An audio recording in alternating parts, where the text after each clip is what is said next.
I'm the guy that I was labeled once as a habitual criminal. So I didn't have no reason to go out and steal and get involved in gangs. But a lot of my buddies that didn't have fathers or had an alcoholic stepfather, they would find themselves having to steal out stores, and by me hanging with them, I got pulled into supporting them pretty much. That pulled me into that lifestyle in the streets, and we were a group of young black youth that lived in a predominant white community in the Austin area, and we used to have to fight other ethnic groups just to go swimming and go to the show, and that forced us to band together to be there for each other. And there was another group of vice lords, older guys in the neighborhood, and they suggested if we're going to be in that area, we need to be vice lords. And so we didn't see ourselves as a gang, but at that point we became identified as a group of the vice lords.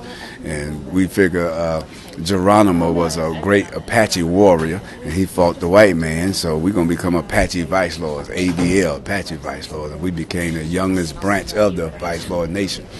And I went in the juvenile prison at 15. I come out at 17, and then I entered the adult system at 17, and eventually the adult prison at 19, and I come out at 27.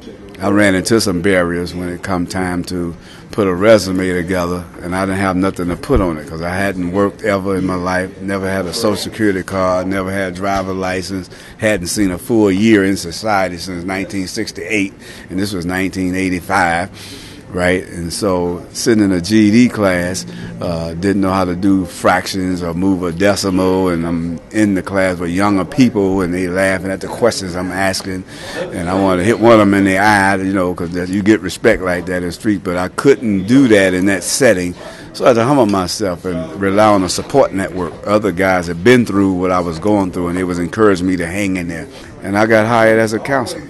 Then I realized I was the only black counselor there, feeling incompetent because everybody had degrees and was certified, and all I had was a GED.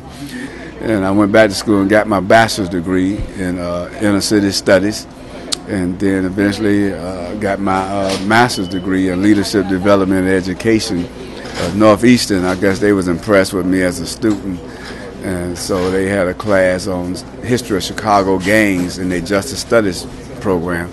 And so they hired me as one of the adjunct professors at Northeastern University. So now I teach theories on criminal behavior, another class on jails and prisons, and then the main class, the history of Chicago gangs. So that's pretty much my struggle, but I know I couldn't have did it, one, because of a praying mother. You know, my mother always was a praying mother. I believe her prayers was answered.